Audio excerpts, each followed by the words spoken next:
नमस्कार दोस्तों, मैं हूँ राज और आप देख रहे हैं हाईवे 33। चलिए दोस्तों, आज की कहानी की सफ़र पर। दोस्तों, आज मैं जो आपको कहानी सुनाने वाला हूँ ना, वो कहानी हमें शेयर किए हैं। उनका नाम है कमलकांत। पहले दिल्ली एनसीआर में रहा करते थे, ड्राइवर थे। लेकिन अब वो अपने जो गांव है बिहार में, भागलपुर ज़िला में रहते हैं, एक छोटे से गांव में। और ये कहानी वहीं से शेयर की है, अपनी सत्य घटना को। तो चलिए देर नहीं करते हैं, इस घटना को उन्हीं की पॉइंट ऑफ व्यू से मैं बताने की कोशिश करता हूँ। दोस्तों, मेरा नाम कमलकांत है। मैं एक ड्राइवर था। उम्र ज़्यादा नहीं थी, 30 से नीचे था मैं, 25 और 30 के बीच में, जहाँ तक मुझे अनुमान है। और मैं दिल्ली एनसीआर में ही ज़्यादातर ड्राइवरी करता था, घर का ड्राइवर था। और मेरा जो जीवन था ऐसे ही चल रहा था। मेरा कोई अपना ऐसा कुछ लक्ष्य नहीं था, कोई डिमांड नहीं था। मैं जानता था कि मैं तो गरीब आदमी हूँ, ज़्यादा से ज़्यादा सैलरी मैं कमा पाऊँगा। मेरे नाम पर कोई लॉटरी नहीं लगेगी, ना ऐसा कोई चमत्कार होगा कि मैं रातों रात लखपति बन जाऊँगा। ऐसा मेरा कोई सोच ही नहीं था। मैं तो बस ये जानता था कि हाँ, महीने के दिन मुझे इतनी सैलरी मिलनी है, इतनी सैलरी में मुझे अपने पास क्या रखना है और अपने घर के परिवार को क्या देना है, वही मैं हिसाब लगा लेता था। इतना कोई बड़ा हिसाब पैसे का मेरे पास में होता नहीं था। लेकिन जो मेरी नौकरी थी ना, एक जगह पर मैं टिक ही नहीं पाता था। ऐसा लगता था कोई मुझे लालच दे देता था कि ये ऐसा करो कमलकांत, इस जगह पर तुम आ जाओ, ये जो मालिक है ना, अच्छा पैसा भी देगा, और कभी कभी जब उसके घर में पार्टी वार्टी होती है तब वो टिप भी देता है, और रहने का इंतज़ाम भी इसके यहाँ पर अच्छा है। और ज़्यादा परिवार भी नहीं है, छोटा सा परिवार है, पति पत्नी रहते हैं और उनके माता पिता तो कोई है नहीं। तो ले दे करके छोटा परिवार है और तुम्हें ज़्यादा भाग दौड़ करनी भी नहीं पड़ेगी। मैं लालच में आ गया था, सोचा कि चलो ट्राई करके देख लेते हैं, अगर नौकरी पसंद आएगी तो मैं कर लूँगा। और उसके बाद मैं जब उस घर में पहली बार जाता हूँ, जैसा मेरे दोस्तों ने कहा था वैसा ही परिवार था, बिल्कुल छोटा सा परिवार, पति पत्नी, जवान पति जवान पत्नी। कोई उस घर में बूढ़ा या कोई बच्चा नहीं था। घर में कोई विशेष बड़ा नहीं था, लेकिन था कोठी, कोठी की तरह ही था। मैं उसको कोठी ही मानता हूँ। वो लोग मेरा इंटरव्यू लेते हैं, और तब मैं देखता हूँ कि उनके जो पति है ना, एक ऐसे चेयर पर बैठे हुए थे और उनके पैरों में कुछ लगा हुआ था। तब मैं ध्यान से देखता हूँ तो नकली पैर था, मतलब एक पैर उनका था ही नहीं, विकलांग थे। और वही मुझसे ज़्यादातर सवाल पूछ रहे थे, आगे कहाँ पर काम किया, अब कितना तुम सैलरी लोगे, तुम्हारा और क्या डिमांड है। मैं अपना जो भी कुछ था सब कुछ बता दिया कि देखिए, मुझे पता लगा था कि यहाँ पर इतनी सैलरी मिलेगी, तब मैं आ गया था। मैं अपनी सब बातें रख दिया था। और वो दोनों मियाँ बीवी फिर इंग्लिश में बात करते हैं। इंग्लिश तो मुझे आती नहीं थी, लेकिन थोड़ा बहुत हाय हेलो तो ज़रूर समझ सकता था। लेकिन वो बातें मुझे समझ में नहीं आई। मुझे लगा कि नहीं, वो लोग मुझे रखेंगे नहीं। जिस टोन में बात कर रहे थे आपस में, सर हिला रहे थे, तो मुझे लगा कि नहीं, मेरी दाल यहाँ पर गलेगी नहीं। और आखिरकार मैं यही सोच लेता हूँ। लेकिन जब वो भाभी जी, यानी एक तो भैया थे जो घर के मालिक, मैं जिसको समझ रहा था, जिनका एक पैर नहीं थे, नकली पैर लगा रखे थे। और दूसरा जो भाभी थी वो बहुत ही खूबसूरत थी, जवान थी। भैया भी जवान थे, खूबसूरत थे, लेकिन एक पैर से विकलांग हो चुके थे। अब कैसे हुआ था, क्या हुआ था, वो तो मैं उस टाइम जान नहीं पाया था। लेकिन वही भाभी जी जो अपने को भाभी कहलवाना पसंद करती थी, वो कहने लगी मेरा नाम लेकर के कि कमलकांत, कब से तुम आना चाहोगे। और तब मुझे विश्वास नहीं हुआ। कुछ देर तो मुझे तो लगा कि ये लोग मना कर देंगे, जैसे लोग टरकाते हैं कि ठीक है चले जाओ, हम तुम्हें बाद में बुला लेंगे। लेकिन ऐसा उन्होंने नहीं कहा। कहा सीधे कि कब से तुम अब काम पर आ सकते हो।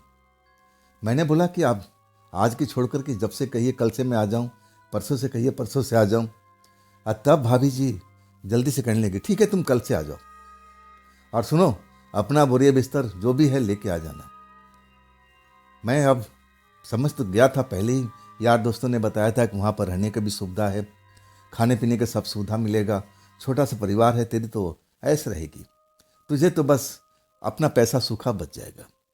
और कभी कभी वहाँ पार्टी भी चलती है रात में, तो पार्टी में मेहमान आते हैं, वो भी कुछ ना कुछ टिप देते हैं। मैं और खुश हो गया था। मुझे तो लगा कि ये घर मेरे लिए बिल्कुल सही घर मिल चुका है, मैं यहाँ पर टिका रहूँगा। अब मैं ज़्यादा लालच नहीं करूँगा। वैसे मैं लालची था भी, जहाँ भी कुछ पैसा ज़्यादा मिलता था तो पिछली नौकरी को तो मैं छोड़ ही देता था, अगली नौकरी पर आ जाता था। लेकिन यहाँ का सब कुछ समझने के बाद मुझे लगा कि आज से यहीं पर मैं जमकर काम करूँगा। और अगले दिन मैं आ भी जाता हूँ, बोरिया बिस्तर जो भी मेरे पास में था, और वही भाभी जी गेट खोलती हैं, मुझे देख करके मुस्कुराती हैं और कहते हैं बड़ा तुम टाइम का पाबंद हो। मैंने बोला कि जी भाभी जी, मैं ऐसे ही इंसान हूँ, वक्त पर मैं काम करना पसंद करता हूँ। और तब मुझे जो रहने का व्यवस्था है वो बताती हैं। उस कोठी के बाहर सर्वेंट क्वार्टर था, 3 थे, लेकिन सबके सब खाली थे। मुझे एक कमरा, अब बोलती है कि इनमें से जौन सा भी तुम्हें चाहिए वो अपने पास में रख लो, वैसे सारे के सारे कमरे तुम्हारे हैं, यहाँ तो और कोई है ही नहीं, इतना बड़ा कोई मेरा परिवार है नहीं, तुम तो देख ही रहे हो ना। बाकी मैं बहुत खुश था। भाभी जी का नेचर, बात करने का तरीका, मुस्कुरा करके हर बात को वो पूरी करती थी। ऐसा मुझे नहीं लगा कि भाभी जी कहीं से भी गलत हो। एक चेहरे पर उनका भोलापन था, जैसे बच्चों में होता है ना, अपने दिल की बात कह करके मुस्कुराना, और वही मैं नेचर उनमें देख रहा था। एक अपनापन मुझे महसूस हो रहा था। मुझे नहीं लग रहा था कि मैं किसी घर में नौकरी करने के लिए आया हूँ। ऐसा मुझे एहसास होता है कि मैं इस घर का मेंबर हूँ, ये घर भी मेरा है, मुझे इस घर में अब अपनी जिम्मेदारी निभानी है। और वही मैं अब काम शुरू कर देता हूँ। अपने घर में जो साफ़ सफाई करना था, साफ़ सफाई करके और अपने बिस्तर वगैरह बिछा करके रेडी हो चुका था। और तब मैं भाभी के पास पहुँचता हूँ। वो ड्राइंग रूम में बैठी हुई थी, मटर ऐसा कोई सब्जी को अब काट रही थी, छील रही थी, मैं ज़्यादा ध्यान नहीं दे पाता। और भैया थे, वो भी उसी कुर्सी पर बैठे हुए थे, कुछ अखबार पढ़ रहे थे। मैं जाकर खड़ा हो जाता हूँ कि भाभी जी कुछ आज का प्रोग्राम है कहीं आने जाने का। तब भाभी जी कहने लगी अभी तो नहीं है, ऐसा करो थोड़ा किचन में मेरा हाथ बटा सकते हो तो मेहरबानी हो जाएगी, हम जल्दी से खाना वाना बना देंगे, तुम भी तो भूखे ही होगे। एक अपनापन वाला बात था, नौकर वाली बात तो कतई नहीं थी। ऐसा वो मुस्कुरा करके मीठी आवाज़ में बोल रही थी, मैं तो मना ही नहीं कर सकता। और वैसे भी मुझे खाना बनाने में बहुत ही इंटरेस्ट था। मैं बस झटपट राजी हो गया कि हाँ बाबा जी जो लाइए मैं कर देता हूँ। और उसके बाद हम किचन में आ चुके थे। भाभी जी जो मुझे कह रही थी कि ये करना है वो मैं कर देता था। अब मुझे बड़ा आनंद आ रहा था। किचन में जो मैं खाना बना रहा था एक तरह के मेरे लिए नया अनुभव था। अपने लिए तो मैं खाना बनाता था, लेकिन जैसा बनना चाहिए ना मेरे से बन नहीं पाता था। मैं कोई पक्का रसोइया तो था नहीं खाना बनाने वाला। तब जब मैं नई नई चीज़ों को देखता हूँ, वहाँ पर भाभी किस हिसाब से खाना बना रही हैं, सब्जी बना रही हैं, तो मैं थोड़ा आश्चर्य में होता था कि ऐसे खाना बनता है। हाँ, मैं तो बस एक साथ में तड़का डाल दिया, सब्जी डाल दिया और थोड़ा चला पिला करके काम खत्म। लेकिन आज मुझे महसूस हुआ कि हर मसाले का अपना एक महत्व होता है। उसको कितनी टेम्परेचर में कितनी देर तक भूनना चाहिए और तब उसका स्वाद निखर के आता है। आज मुझे इस चीज़ की जानकारी हुई थी। मैं तो समझता था कि बस तड़का लगाया, मसाला डाल दिया, काम खत्म। मुझे बड़ा आनंद आने लगा था। खैर खाना पीना तो मैं खा लिया, भरपेट खाना खाया और खाने में गजब का स्वाद था। मुझे लगा कि आज मैं अपने माँ का घर का खाना खा रहा हूँ, ऐसा मुझे फीलिंग महसूस हो रही थी। मैं अब भाभी से पूछता हूँ कि और कोई काम हो तो मुझे बता दीजिए। तब भाभी कहती कि ऐसा कर लो, या तो तुम थोड़ी देर आराम क्यों नहीं कर लेते? अगर तुम्हें आराम नहीं करना है तो गाड़ी ज़रा बाहर निकाल करके पार्किंग से और गैरेज से थोड़ा साफ़ सुथरा कर दो। हो सकता है कि आज हम कहीं बाहर जाएंगे, निकलेंगे, कुछ काम भी है। अब बड़े लोग की बड़े बातें, वो लोग तो जो भी काम करते हैं रात में ही घूमना फिरना, क्लब में जाना, पार्टी करना, ये तो आम बात थी। मेरे लिए भी कोई आश्चर्य की बात नहीं थी। मैं भी अपना काम में जुट जाता हूँ। गाड़ी महंगी वाली थी, काले रंग की गाड़ी थी, और मैं अपना दिल से उस गाड़ी को साफ सफाई करता हूँ। जब मुझे लगता है कि हाँ, अब बिल्कुल परफेक्ट है, तब मैं गाड़ी को फिर गैराज के अंदर डाल देता हूँ। भाभी जी का दरवाज़ा बंद हो चुका था। मैं सोचा कि चलो 1-2 घंटे अपने कमरे में आराम ही कर लेते हैं, और वैसा ही करता हूँ। लेकिन एक तो मुझे नींद नहीं आती थी जल्दी से। अगर नींद आ जाए ना तो जल्दी से टूटती भी नहीं थी। शाम हो जाता है लेकिन मैं जग नहीं पाता हूँ। जब भाभी जी आकर के दरवाजे पर दस्तक देने लगती है, मेरा नाम लेके पुकारती है, कमल कमल, अरे उठ जाओ भाई, देखो शाम हो चुका है। तब मेरी नींद खुलती है तो बाकी देखता हूँ कि जो लॉन था, आगे में सामने मेरा लॉन था, बिल्कुल अंधेरा हुआ पड़ा है। तब मैं उठता हूँ और कहता हूँ, भाभी जी अब नींद आ गई थी, मुझे पता ही नहीं चला। तब मुस्कुराते कहती है, चलो आओ किचन में, तुम भी तो चाय पियोगे ना। मैंने बोला कि हाँ भाभी जी। इसके बाद किचन में आ जाता हूँ और शाम की खाने की छोटा बहुत या नाश्ता पानी की जो वो बना रही थी, उस काम में मैं मदद करने लगता हूँ। और साथ में चाय भी देती है। चाय भी गजब का स्वाद था। मैं चाय पीते हुए उस काम को निपटा दिया। इसके बाद मैं पूछने लगा कि और कोई काम है तो बताइए। तब वो कहने लगी, नहीं, कुछ मेहमान आने वाले हैं और मैं वो काम सब निपटा दूंगी। ऐसा करो, तुम जा करके अब आराम कर लो, या फिर कहीं बाहर वाहर जाना है तो जाओ, थोड़ा अगल बगल में मार्केट है, घूम फिर आओ, तुम्हारा समय भी पास हो जाएगा। मैं अब सोच लिया कि ठीक है, थोड़ा आसपास में घूम भी लेते हैं, जानकारी भी ले लेते हैं एरिया का, कि ये मेरे लिए नई जगह थी। जब मैं उस कोठी से बाहर निकल करके और सामने की तरफ जाता हूँ, जहाँ पर छोटी बड़ी बहुत सारी दुकानें थी, एक दुकान के पास में आकर के कुछ सामान देखने लगता हूँ। तब उसका जो बूढ़ा मालिक है वो मेरी तरफ देखता है, घूर के देख रहा है।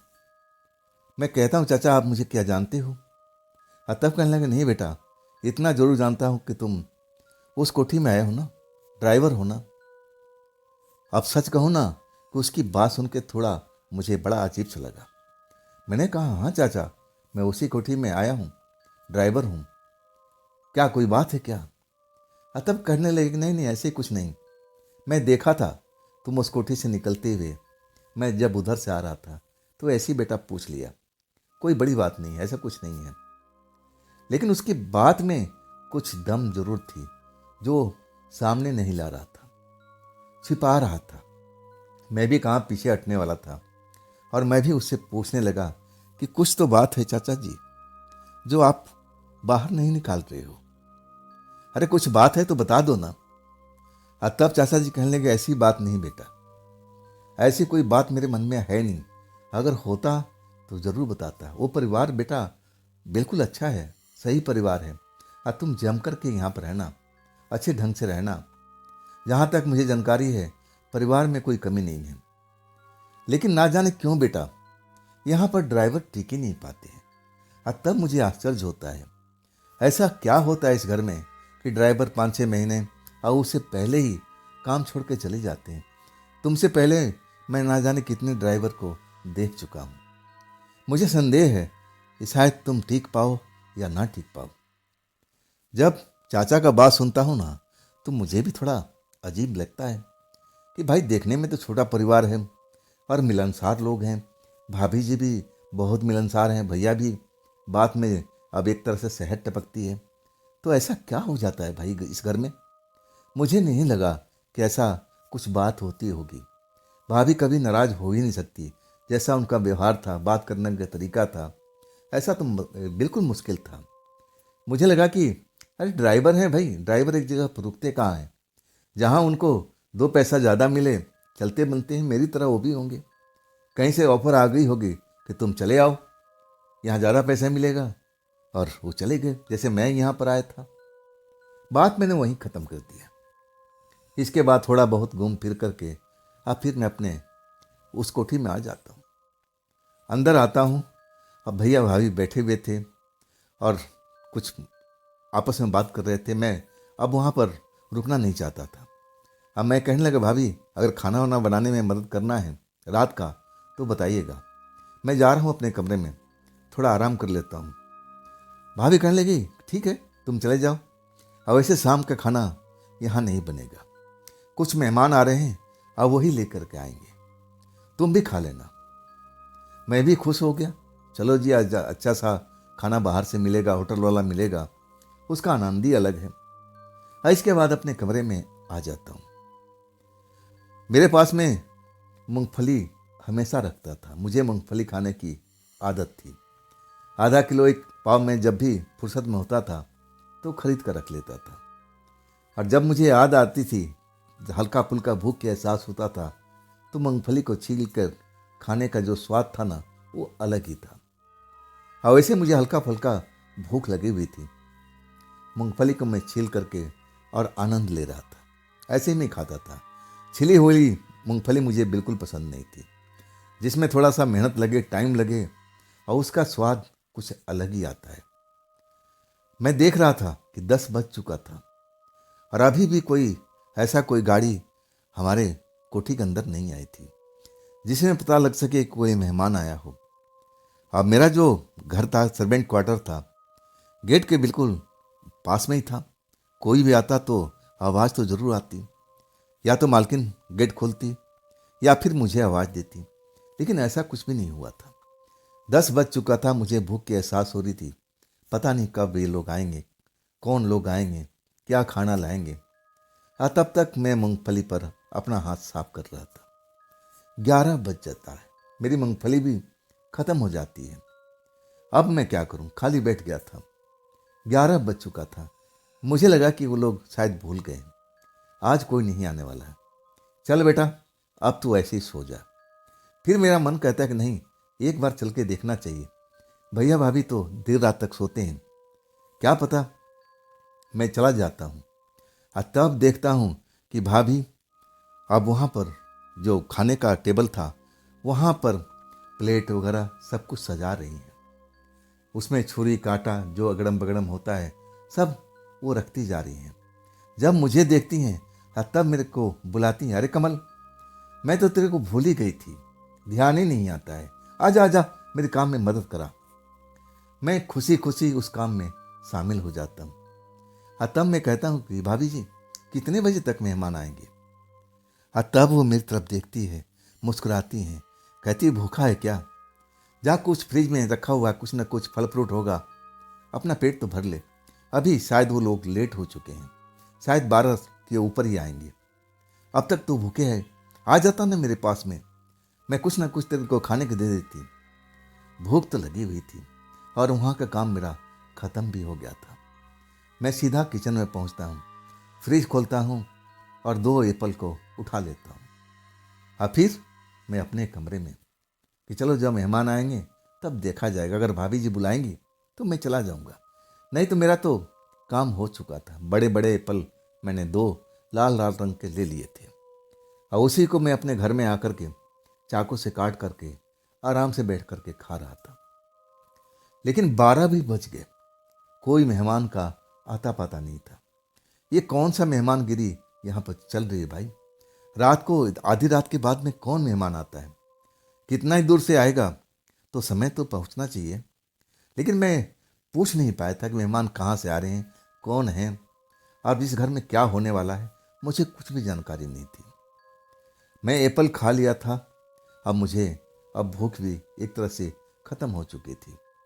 हल्का हल्का मुझे नींद अब आना शुरू हो गया था और कब मुझे नींद आ जाती है मुझे पता ही नहीं होता है। जब कुछ शोर सुनाई देता है ना उस कोठी के अंदर में, तब मेरी नींद खुलती है। मैं घड़ी देखता हूँ तो रात का 1 बजा हुआ है, मतलब मैं 1 घंटा से आसपास सो चुका हूँ। लेकिन ये शोर किसका है, क्या मेहमान आ चुके हैं। मैं अपने कमरे से बाहर निकलता हूँ, लेकिन मैं उस घर में जाने की कोशिश नहीं करता हूँ। मैं बाहर देखने की कोशिश करता हूँ कि कितनी गाड़ियाँ आई हैं, कौन कौन है गाड़ी। लेकिन देख करके मुझे आश्चर्य होता है कि एक गाड़ी सफ़ेद रंग की खड़ी हुई है, लंबी सी गाड़ी है, वो भी गाड़ी महंगी थी, मतलब जिसको आना था वो आ चुका है। अंदर पार्टी चल रही है, खाना पीना हो रहा होगा। भाभी जी तो मुझे भूल ही चुकी हैं। खैर छोड़ो, अब मेहमान के बीच में जाना ठीक भी नहीं है। मैं थोड़ा घूम फिर करके लॉन में अब फिर अपने कमरे में आ करके अपने बिस्तर पर लेट जाता हूँ। और वो जो शोर है ना, धीरे धीरे जैसे बढ़ता जा रहा था, कभी रुक भी जाता था और फिर शोर ज़्यादा सुनाई देने लगता था। ऐसे ही 10-15 मिनट तक बीतता है और इसके बाद ऐसा महसूस होता है कि जैसे प्लेटें टूट रही हो, जैसे कोई प्लेट को जोर जोर से जमीन पर फेंक रहा हो, फर्श पर फेंक रहा हो, और प्लेट टूटने की आवाज़ मेरे कानों में पड़ रही थी और कुछ चिल्लाने की, चीखने की भी आवाज़ मेरे कानों में सुनाई पड़ रही थी। मुझे लगा कि घर में भाभी जी के साथ किसी का झगड़ा हुआ तो नहीं हो गया। मुझे ऐसा ही लगा। भैया तो ऐसे थे नहीं और ऊपर से वो लाचार भी थे, एक पैर था नहीं, तो वो तो ऐसा काम नहीं कर सकते। तो आखिर ये घर में कौन सा ऐसा मेहमान है जो भाभी के साथ में ऐसी बदतमीजी कर रहा है, प्लेट को तोड़ रहा है और ऊंची आवाज़ में भाभी जी से बात कर रहा है। लेकिन सच कहूँ ना, मेरी हिम्मत नहीं होती है। मैं उन लोगों के बीच में अब मैं क्यों जाऊं? क्यों भला? मेरा वहाँ पर ऐसा कोई ज़रूरत भी नहीं है। वो उनकी आपस के मामला है, वो आपस में सुलझ लेंगे। मैं अपने आप को रोक देता हूँ। मैं फिर थोड़ा बहुत इधर से उधर घूम करके लॉन से अब फिर अपने कमरे में आ जाता हूँ। लेकिन मेरे जो कान है ना, उस आवाज़ को सुनने की कोशिश कर रही थी। चीखा चीख ऐसा सुनाई पड़ रही थी, कभी ज़ोर से कभी हल्की सी, और फिर प्लेट टूटने की, बर्तन गिरने की आवाज़ें साफ साफ मेरे कानों में आ रही थी। और भाभी जी की रोने की आवाज़ एक आध बार उसमें मुझे सुनाई पड़ी थी। लेकिन भैया की कोई आवाज़ मुझे कानों में अभी तक नहीं पड़ी थी। मैं नर्वस हो चुका था। मुझे लगा कि शायद यही घटना है। इस घटना को देख करके कोई ड्राइवर यहाँ पर रुकता नहीं होगा, डर जाता होगा कि अरे भाई, इस घर में तो ना जाने क्या हो रहा है, कहीं ये सब मेरे ऊपर ना टूट पड़े। मुझे लग चुका था कि ड्राइवर यहाँ पर क्यों नहीं रुकते थे। यही कारण है कि यहाँ पर अलग सा एक तमाशा सा हो रहा था, वो भी आधी रात के आसपास में। मुझे अब सब कुछ क्लियर पिक्चर नजर आ रही थी। ड्राइवर ना रुकने का कारण यही था। और तब मैं थोड़ा सा घबरा भी जाता हूँ। मैं सोचने लगता हूँ कि ये तमाशा तो रोज रोज नहीं होता होगा। खैर छोड़ो, हमें क्या करना है। अब मुझे क्या पड़ी है किसी के मामले में टांग अड़ाने की। और मैं अपने जो कमरा था, जो बिस्तर था, उसी पर आकर के लेट जाता हूँ। सो नहीं पाता हूँ। आवाज़, चीखें, बर्तन का अब वो गिरना, तेज आवाज़ होना कहाँ सुने देती है। भाभी की चीख जोर से सुनाई पड़ती है, दर्द भरी चीख। और वो चीख सुन करके मैं अपने आप को रोक नहीं पाता। भागते हुए जब दरवाजे के पास पहुंचता हूँ, दरवाज़ा तो अंदर से बंद था, लेकिन जैसे ही खींचता हूँ ना, शायद सही ढंग से लगा नहीं था, इसलिए वो आराम से खुल जाता है, एक झटके से खुल जाता है। मैं कमरे के अंदर दाखिल होता हूँ, जहाँ से मुझे कुछ शोर सुनाई दे रही थी। पहला जो कमरा था गलियारे में, पहला कमरा बेडरूम था, जिसमें भाभी भैया अब सोते थे। उनका कमरा था, वो उनका कक्ष था। मैं उस कमरे में जा भी चुका था। वो दरवाज़ा खुला हुआ था, आधा खुला हुआ था, आधा बंद था। रोशनी थी उसमें, तो पहली मेरी नज़र उसी कमरे के अंदर पड़ती है। तब मैं देखता हूँ कि भैया तो आराम से अपने पलंग पर सो रहे हैं, गहरी नींद में। तो फिर भाभी के साथ कौन ऐसा सलूक कर रहा है? सच कहूँ ना, कि मुझे अपने आप में थोड़ा सा अलग लगने लगा था। ऐसा लगने लगा कि भाभी ज़रूर कुछ बात है जो मुझसे अभी तक छिपा रखी है। मुझे ऐसा लगने लगा कि इनके बीच में जाना चाहिए कि नहीं जाना चाहिए। लेकिन वो चीख, वो दर्द भरी आवाज़ भाभी की सुन करके मैं अपने आप को रोक नहीं पाता हूँ। ड्राइंग रूम में जाता हूँ तो वहाँ पर तो दारू की बोतल और कुछ खाने पीने के सामान वहाँ पर रखा हुआ था। 2 गिलासें भी देख रहा हूँ, और दोनों गिलास में थोड़ा बहुत दारू अभी भी बची हुई थी। बोतल आधी खत्म हो चुकी थी, आधी भरी हुई थी। उस कमरे में कोई नहीं था। मैं अगला कमरे में जाता हूँ ना, आज जो दृश्य देखता हूँ तो मेरे तो प्राण सूख जाते हैं। भाभी जी बीच फर्श पर, कालीन तो था और नीचे गिरी हुई थी, और वहां पर एक लंबा तगड़ा कम से कम 7 फुट का वो इंसान लग रहा था। बिल्कुल काले रंग का, बड़े बड़े बाल, वो भी काले रंग का, बड़ी बड़ी मूछें, अब बड़ी बड़ी आंखें। आंखें में कुछ कलर दिखाई दे रहा था, जैसे नशे में इंसान हो जाता है ना, वैसी आंखों में रंगत लाल नजर आ रही थी। और वो भाभी जी से उलझा हुआ था, भाभी जी से जैसे मारपीट कर रहा हूँ। और वहाँ आसपास में कुछ प्लेटें रखी हुई थी, शायद वही सब तोड़ फोड़ कर रहा था। ना जाने क्या डिमांड कर रहा था भाभी जी से। अब भाभी जी तो कालीन पर गिरी हुई और अपने आप को बचाने की कोशिश कर रही थी।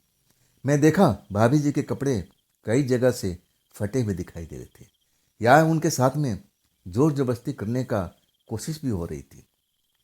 आखिर ये काला इंसान कौन था? भाभी जी कहना था कि मेहमान है, लेकिन मेहमान भाभी जी के साथ में ऐसा व्यवहार क्यों कर रहा है? मैं दरवाजे पर पहुंच चुका था, लेकिन मेरी हिम्मत नहीं हो रही थी कि मैं अंदर कमरे में दाखिल हो जाऊं, भाभी जी के बचाने की कोशिश करूं, या फिर मैं वहीं से उस काले इंसान को ललकारूं। जब मैं उसका साइज देखता हूं और अपना साइज देखता हूं, तो ज़मीन आसमान का फ़र्क है। वो कहाँ 7 फुट का, कहाँ मैं 5.5 फीट का। मैं एकहरे शरीर का, और वो तो पहलवान शरीर का दिखाई दे रहा था। अगर वो मुझे धक्का भी देना तो मैं दूर जाकर गिर पड़ूंगा। उससे कौन भिड़ेगा भाई, उस शक्तिशाली व्यक्ति से? ये तो भाभी जी का पर्सनल मैटर है।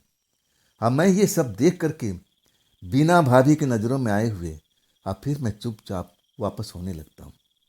वापस होते टाइम मैं भैया के कमरे में झांकता हूँ, तो भैया अभी भी आराम से सो रहे थे, जैसे उनके कानों में वो आवाज़ बिल्कुल जा ही नहीं रही हो। आराम से खर्राटे भर रहे थे, बेपरवाह, जैसे इस घर में कुछ हो नहीं रहा हो। मैं थोड़ा चिंतित तो हो उठा था। इसके बाद अपने कमरे में आ जाता हूँ। मुझे नींद नहीं आती है। रह रह के भाभी जी की चीख भरी आवाज़ जरूर सुनाई देती है। ये रात कब खत्म हो जाती है, कब कट जाती है, जब मैं जागता हूँ सुबह में, तब मुझे लगता है कि हाँ, अब तो सुबह हो चुकी है। मैं कब सो गया था मुझे कुछ नहीं मालूम। जब सुबह उठता हूँ ना, तो पहला रिएक्शन मेरा यही होता है कि मैं अंदर जाऊं और देखूं भाभी जी के साथ में क्या हुआ है। पहला रिएक्शन मैं अपना देखता हूं, जो गाड़ी खड़ी थी सफ़ेद रंग की, वो गाड़ी थी नहीं। मतलब जो भी था मेहमान, वो जा चुका था। मैं थोड़ा चौकन्ना था। धीरे धीरे चलता हुआ मैं दाखिल होता हूँ उस कोठी में। दरवाज़ा खुला हुई था। जैसे ही दाखिल होता हूँ तो भाभी जी को देखता हूँ, किचन में काम कर रही थी, गाउन पहने हुई थी। और ऐसा बिल्कुल नहीं लग रहा था कि उनके साथ में रात में जो मैंने देखा है ऐसी घटना घटी है। चेहरा वैसे ही नजर आ रहा था। चेहरा बिल्कुल खिला हुआ, बिल्कुल बेपरवाह, जैसे हमेशा मैं देखता था वैसे ही था। जैसे मुझे देखती हैं, अब मुझे बुलाने लगती है, अरे कमल कमल, आ जा, मेरी थोड़ा मदद करा दे। तब मैं भाभी जी के पास चला जाता हूँ। मैं देखने की कोशिश करता हूँ कि भाभी जी रात में जो मैंने देखा था, ये क्या वही भाभी जी हैं? बिल्कुल बदली हुई थी। रात में डरी हुई, चीखती हुई, और एक तरह से गिरी हुई, जो मैंने देखा था कालीन पर। कपड़े अस्त व्यस्त थे, कपड़े कई जगह से फटे हुए थे, और यहाँ तो जैसे लग रहा था कोई बात ही नहीं है। सच कहूँ ना, मेरे मन में कई सवाल थे जो मैं भाभी जी से पूछना चाहता था, लेकिन मेरे जो जुबान था ना, वो काम नहीं दे रहा था, चिपक जा रहा था।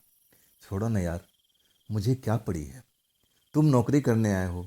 मेरा मन कह रहा था कि तुम नौकरी करने आए हो, तुम नौकर हो, तुम ड्राइवर हो, इनके बीच में तुम क्यों पड़ते हो?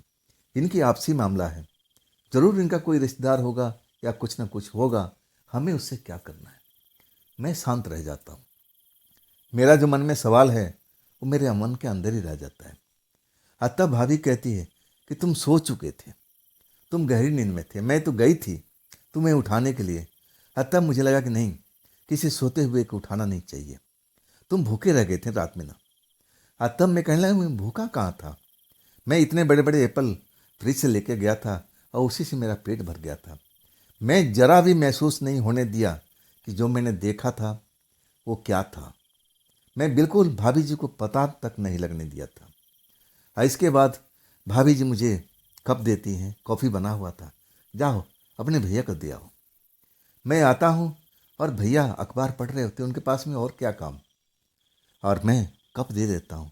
मैं उनकी चेहरा देखने की कोशिश करता हूँ कि क्या रात का घटना को इनको खबर भी है या नहीं है, लेकिन वो हमेशा की तरह वैसे ही खुश नज़र आते हैं। जैसे लगता है कि रात का जो घटना हुई है इनको तो या तो पता नहीं है या फिर जानबूझ करके उस घटना से अपने आप को अलग कर रखा हो, इग्नोर कर रहे हो कि छोड़ो मुझे क्या है।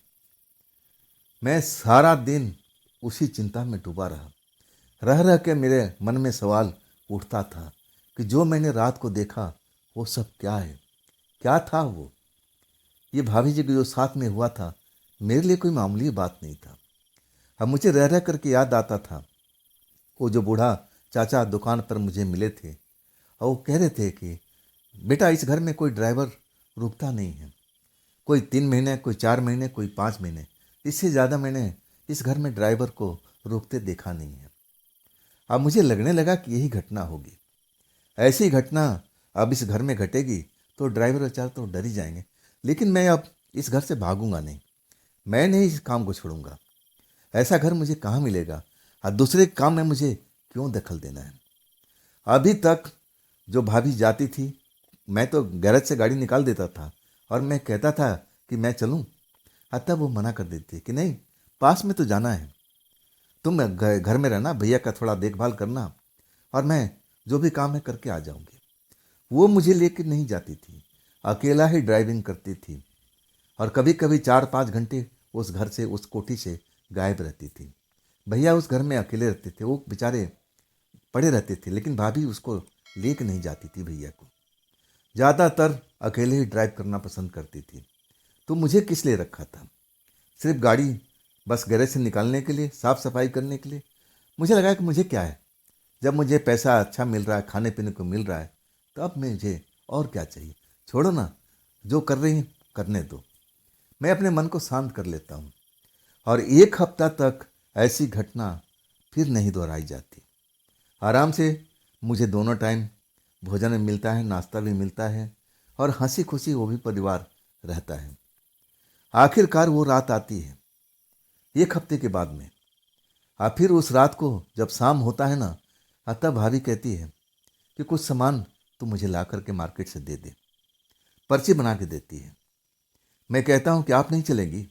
तब कहने लगी नहीं, मैं कुछ और काम कर रही हूँ जो ज़रूरी है, पास में तो मार्केट है, तुम्हें कार ले जाने की जरूरत नहीं है, पैदल ही चले जाओगे।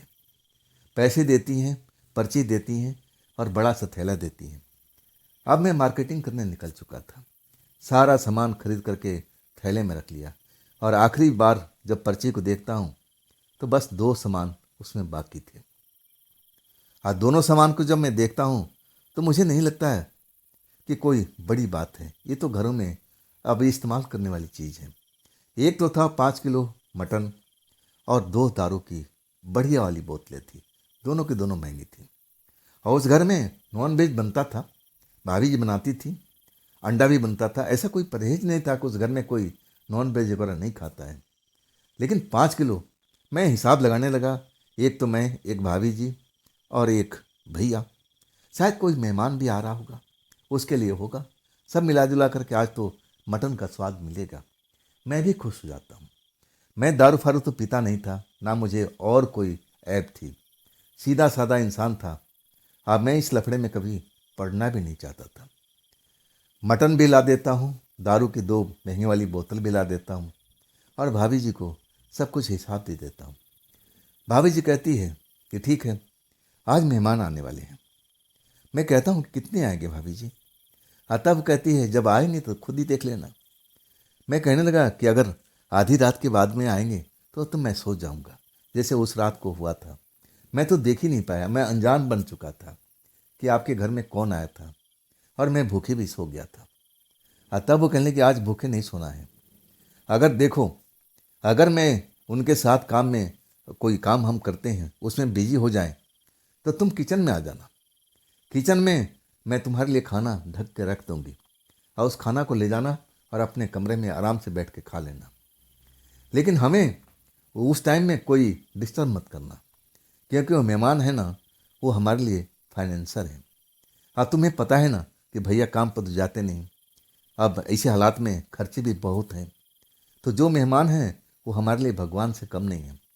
सारा घर का खर्च उन्हीं के और ऊपर में है, वही सब चलाते हैं। अब मैं नहीं चाहती हूँ कि जो मेहमान हैं इस घर से नाराज होकर के जाएं। पहली बार भाभी जी इतना खोल करके बताती है। मुझे तो कुछ और एंगल से मैं सोचने लगा था कि भाभी जी का यार होगा, तभी तो इतना कुछ कर रहा है। और भाभी जी देखिए एकदम खूबसूरत लग रही है, बिना अच्छे ऐसा लगता है कि अभी उनकी शादी ना हुई हो। ज़रूर उनका कोई बॉयफ्रेंड होगा। अरे मुझे क्या करना भाई इस लफड़े में पड़ करके, मुझे कौन सा भाभी के साथ में रिश्ता रखना है।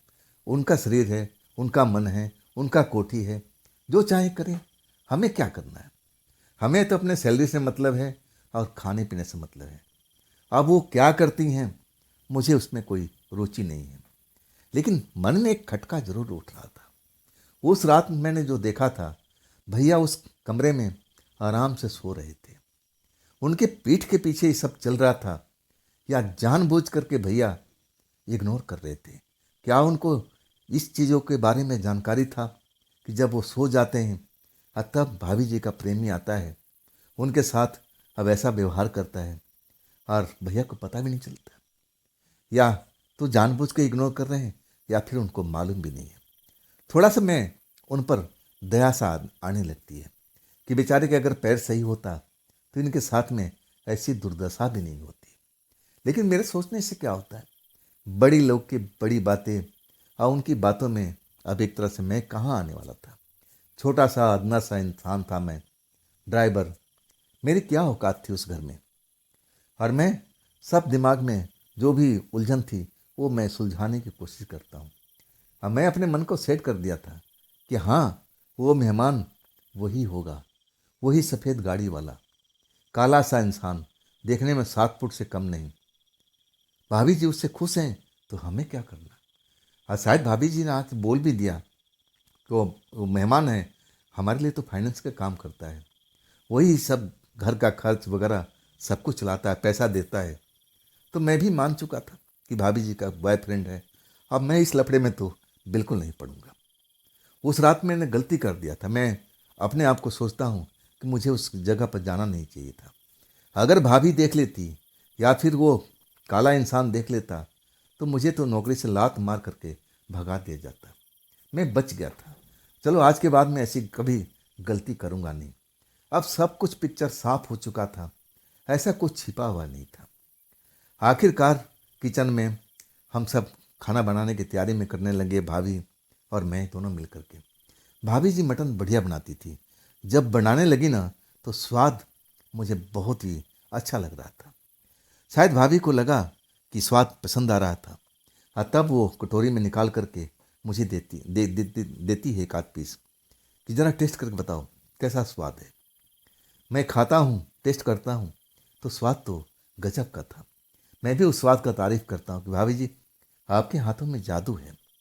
और वो अपनी तारीफ़ सुन करके खुश हो जाती है, चेहरा एकदम लाल लाल हो जाता है जैसे शर्मा गई हूँ। और खूबसूरत थी भी। अगर उस घर में नहीं रहती, कोई जानता ना होना, तो भाभी जी को कोई देख करके नहीं कह सकता था कि इनकी शादी ब्याह हो चुकी है। बिल्कुल ऐसे ही लगती थी, कपड़े लत्ते भी ऐसे पहनती थी। आखिरकार 10 बज जाता है और तब भाभी जी कहती है कि देखो, अगर तुम्हें भूख लगी है तो खाना ले जाओ, क्या पता मेहमान कब आ जाए और फिर मैं काम में फंस जाऊंगी। मैं सोचने लगा कि चलो खाना ले ही जाते हैं, और मैं खाना अपना निकाल करके अब फिर अपने घर में पहुंच जाता हूँ। मैं इंतज़ार नहीं करता हूँ, गरम गरम खाना का स्वाद लेने लगता हूँ। और इसके बाद मेरे पास में अब समय ही समय था। आराम से मैं अब सोने की कोशिश करता हूँ और सो भी जाता हूँ। कुछ देर के बाद मुझे गहरी नींद भी आ जाती है। हाँ, आभास होता है कि जैसे वो बड़ा सा गेट खुला हो, गाड़ी अंदर आई हो। मेरे कानों में ऐसी आवाज़ सुनाई पड़ी, लेकिन मैं इग्नोर कर देता हूँ कि मुझे क्या है। मुझे क्यों इस लफड़े में पड़ना है? मैं जहाँ हूँ वहीं ठीक हूँ। अगर भाभी जी आवाज़ दे तब तो मैं जा सकता हूँ। अगर वो मुझे आवाज़ नहीं दे रही हैं तो मेरा फर्ज नहीं है कि मैं उस जगह पर जाऊँ। और फिर मुझे नींद आ जाती है। और इसके बाद उस घर में क्या चल रहा है ये तो मुझे अब सब कुछ मैंने अपनी आंखों से देखा था। मुझे आइडिया था कि अब वहाँ पर कौन सा खेल चल रहा होगा। लेकिन जब भाभी जी की चीखें तेज हो जाती हैं, चिल्लाने लगती हैं और मेरी आँख खुल जाती है, वही जैसे उस रात में ऐसी घटना घटी थी। और जब मैं भाभी जी के देखने के लिए चला गया था, मुझे लगा कि भाई चीखें तो ज़रूर सुनाई दे रही है, लेकिन इस काम में भाभी जी को आनंद आता है तो मुझे अब उस जगह पर जाने का क्या मतलब है। उनके पति भी हैं, वो जाने और भाभी जी जाने, मैं तो इस लफड़े में बिल्कुल नहीं पड़ूंगा। मेरी जो नींद थी ना अब खुल चुकी थी। मैं बार बार सोने की कोशिश करता था, लेकिन भाभी जी की कुछ आवाज़ें, कुछ अजीब सी आवाज़ें वो भी सुनाई देती थी। लेकिन आज कोई प्लेट और ऐसा कोई बर्तन गिर नहीं रहा था। बस ऐसा लग रहा था कि दो लोग आपस में झगड़ रहे हों। और कुछ ऐसी ही चीखने की आवाज़ सुनाई दे रही थी।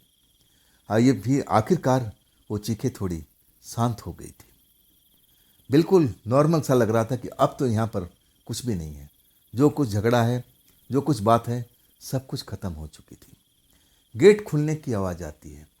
हाँ, इसके बाद गाड़ी स्टार्ट होने की और फिर गाड़ी जाने की आवाज़ मुझे सुनाई देती है।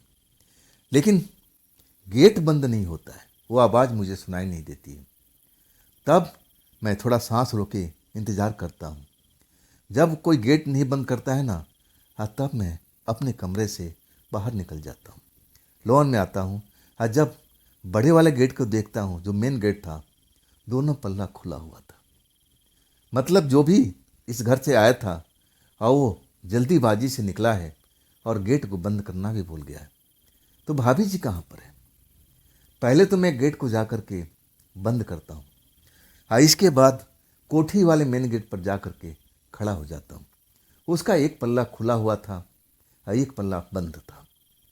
मेरी हिम्मत नहीं हो रही थी कि मैं उस कोठी में प्रवेश करूं, जाके देखूं कि इतनी शांति क्यों है आज घर में, ऐसा क्या हो गया है। और मैं हिम्मत थोड़ा जुटा लेता हूं और कमरे के अंदर प्रवेश कर जाता हूं। पहला कमरा जो किचन के बाद में आता था गैलरी में, वो भाभी जी का बेडरूम था। और जैसे ही मैं हल्का सा पोस्ट करता हूँ ना, तो गेट खुला ही था और खुल भी जाता है। और वही देखता हूँ जो उस रात में देखा था।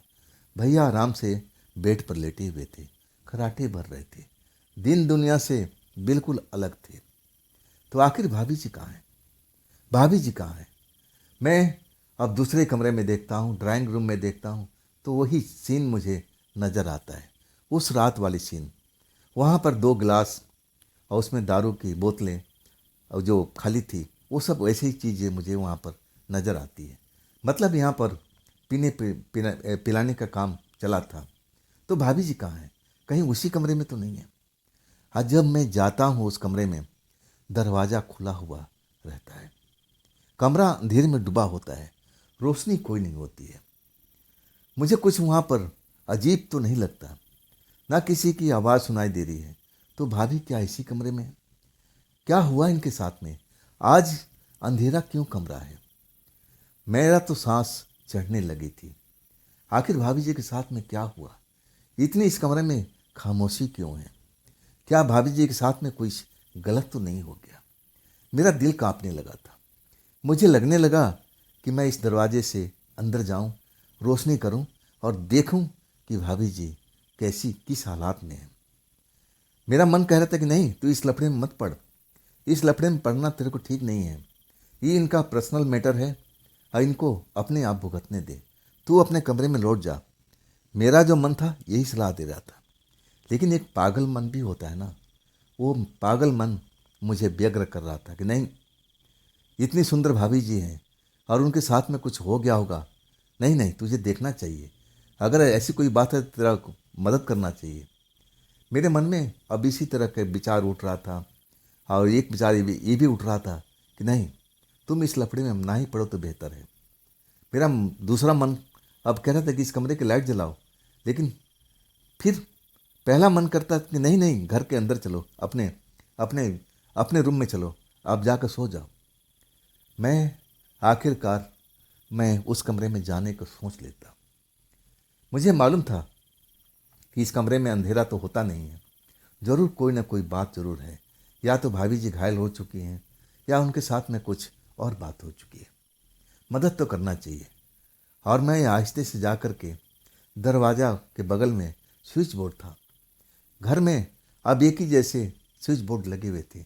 जैसे ही दरवाज़ा खोलोगे, बाएं साइड में आप हाथ फेरोगे तो स्विच बोर्ड बिल्कुल आपको महसूस होगा। अब वैसे ही मैं करता हूँ। अब स्विच बोर्ड को मैं ऑन कर देता हूँ। कमरे में तेज चमकती हुई रोशनी हर जगह फैल जाती है। आज जो मैं देखता हूँ ना, मेरी आंखों पर विश्वास नहीं होती है। मैं देखता हूँ कि भाभी जी तो वहाँ नहीं है, लेकिन एक और औरत उस कमरे में बिना कपड़ों के लेटी हुई है, और उसकी आंखें खुली हुई आसमान को, यानी उस कमरे में छत को देख रही है। और जैसे ही रोशनी होता है ना, वो पलट करके मेरी तरफ देखती है। उसकी आंखों में वो गुस्सा मैं देखता हूँ। उसके चेहरे का रंग उस समय बदलते हुए देखता हूँ, जैसे वो उस पर नाराज हो गई है। मैं उस औरत को पहचानता नहीं था। उस घर में मैंने पहली बार देखा था। तो भाभी जी कहाँ हैं, भाभी जी कहाँ हैं? लेकिन इतना मुझे मौका नहीं मिलता है। औरत कब मुझ पर झपट पड़ी और कब अंदर कमरे के अंदर खींच ले गई, मुझे तो एहसास तक नहीं हुआ। जब मेरी सांस उखड़ने लगी, ऐसा लगने लगा कि अब मैं तो बचूंगा नहीं। ये औरत इतनी शक्तिशाली कैसे है? ये मुझे अब क्या करने वाली है? हाँ, तब तक कमरा अंधेरे में डूब चुका था और मैं बेहोशी की अब तरफ चला गया था। मुझे कुछ भी होश नहीं था। जब मेरी आंख खुलती है ना, ऐसा महसूस होता है कि सर तो भारी भारी हुआ पड़ा है। आंखें मैं खोलने की कोशिश कर रहा हूँ। कुछ आवाज़ ही मुझे सुनाई दे रही है, जैसे गहरे कुएं से कोई आवाज़ आ रही हो। वो आवाज़ भाभी की लग रही थी, जैसे भाभी गहरे कुएं के अंदर जा गई हो, पहुंच गई हो, और वहां से मेरा नाम लेकर के पुकार रही हो, कमल कमल, आंखें खोलो, आंखें खोलो, आंखें खोलो कमल। मैं धीरे धीरे कई बार कोशिश करता हूँ, और तब जाके मेरी आंख खुलती है। जैसे ही आंख खुलती है ना, तो मैं अपने आप को उसी कमरे में पाता हूँ, वो भी फर्श पर, बिना बिना ऐसे कुछ बिस्तर वगैरह। अब वो फर्शी था, उस पर कालीन बिछा हुआ था। लेकिन जब मैं अपने आप को देखता हूँ ना, तो मेरे शरीर पर बहुत कम मात्रा में कपड़े हुए थे। शरीर में दर्द, ऐंठन और शरीर में चुभन सी महसूस हो रही थी, जलन सी महसूस हो रही थी। तो आखिर मेरे साथ में क्या हुआ था? वो औरत कौन थी? भाभी जी को मैं देखता हूँ। अब भाभी जी कह रही थी कि तुम यहाँ कैसे आ गए थे, क्या करने आए थे कमल, इस कमरे में तुम कैसे पहुँच गए थे, बताओ बताओ। मेरे पास में अब क्या बताऊँ, मेरे मेरे पास में उस चीज़ का कोई जवाब नहीं था जो भाभी पूछ रही थी। लेकिन भाभी जी कह रही थी कि कमल, तुम्हारे साथ में क्या हुआ, तुम ठीक तो हो ना, तुम्हें ज़्यादा चोट तो नहीं लगी है? हाँ, तब मैं उठ के बैठता हूँ, अपने कपड़े सही करता हूँ, और जो कपड़े अधूरे थे, जो मेरे शरीर से उतर चुके थे, जो पास में मुझे दिखाई दे रहे थे, उन कपड़ों को धीरे से पहनने लगता हूँ। और जब मैं पूरा कपड़ा पहन लेता हूँ, और तब मैं वहाँ से बाहर निकलने देता हूँ। भाभी जी मेरे पीछे भी चल रही, कमल कमल रुको रुको, कहाँ जा रहे हो कमल, कहाँ जा रहे हो? मैं कुछ बोलता नहीं हूँ, सीधा अपने सर्वेंट क्वार्टर में पहुँच करके अंदर से कमरा बंद कर देता हूँ। मैं ज़ोर ज़ोर से रोने लगता हूँ। ऐसा लग रहा था कि बस मैं रोता ही जाऊँ, रोता ही जाऊँ। ये मेरे साथ में क्या हुआ था? मैं क्यों उस पछड़े में पड़ गया? मुझे तो उस घर में जाना ही नहीं चाहिए था। वो कौन औरत थी? मैं जब रो करके अपना मन हल्का कर रहा था, और भाभी बार बार दरवाज़ा पीट रही थी, कमल दरवाज़ा खोलना, कुछ ऐसी गलत काम मत करना, कमल कमल प्लीज़ दरवाज़ा खोलो, दरवाज़ा खोलो। भाभी जी जिस हिसाब से मुझे पुकार रही थी, और आखिरकार मैं दरवाज़ा खोल देता हूँ। भाभी झट से कमरे के अंदर आ जाती, इधर उधर देखने लगती है कि कहीं मैं कुछ बुरा तो नहीं सोच रहा था। लेकिन मैं ऐसा बुरा नहीं, मैं सोच रहा था कि आखिर मैं उस कमरे में क्यों गया। अब मेरे साथ में उस औरत ने क्या किया, जो मैंने उसको देखा था, कौन थी वो। मेरे मन में हजारों सवाल थे, जवाब देने वाली सिर्फ भाभी जी थी।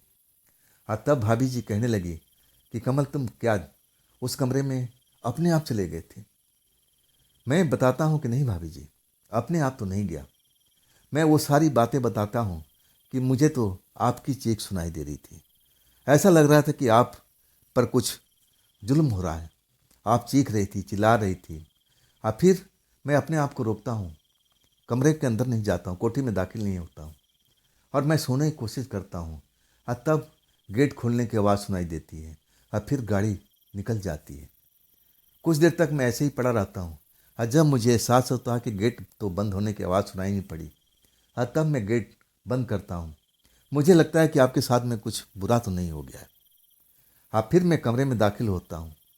भैया कमरे में देखता हूँ तो आप थी नहीं, भैया आराम से सो रहे हैं। मैं जब ड्राइंग रूम पहुँचता हूँ तो जो कुछ देखा था वो भाभी जी को बताता हूँ। और फिर जब उस कमरे में पहुँचता हूँ तो कमरा अंधेरे में डूबा हुआ था। पूरी कहानी बता देता हूँ। और तब भाभी कहती है कि ये बात भैया से बिल्कुल मत बताना, चाहे कुछ भी हो जाए। कमल, मैं तुमसे कुछ पूछ रही हूँ ना, तुम जवाब क्यों नहीं दे रहे हो? और तब मैं कहने लगा, भाभी ये सब क्या था? जब तक आप मुझे समझाएंगी नहीं तब तक मैं कैसे समझ पाऊंगा। आज जब भाभी मुझे बताने लगी तो मुझे अब कहूँ ना कि उस बात पर मैं कैसे यकीन कर सकता हूँ जो भाभी के घर में होता था। भाभी जी जो वैसे सीधी सादी इंसान थी, और भैया जो थे ना, अब एक तरह से लाचार हो चुके थे। पैर उनका अब एक कट चुका था किसी एक्सीडेंट में, और उसके बाद घर खर्चे में अब उनको कोई मदद करने वाला नहीं था। सास ससुर पहले ही निकल चुके थे, ख़त्म हो चुके थे, और ले दे के प्रेम विवाह हुआ था। और भाभी का ऐसा बैकग्राउंड भी नहीं था कि कहीं से मदद मिल सके। हाँ, तब ना जाने कैसे उनकी फ्रेंड सर्कल था, उसमें किसी ने बता दिया था कि देखो, तुम कुछ ऐसा तंत्र मंत्र का वो करो और उसमें कोई सिद्धि आ जाएगी, और वो सिद्धि तुम्हें मिल जाती है तो समझ लो तुम्हारे कष्ट दूर हो जाएंगे।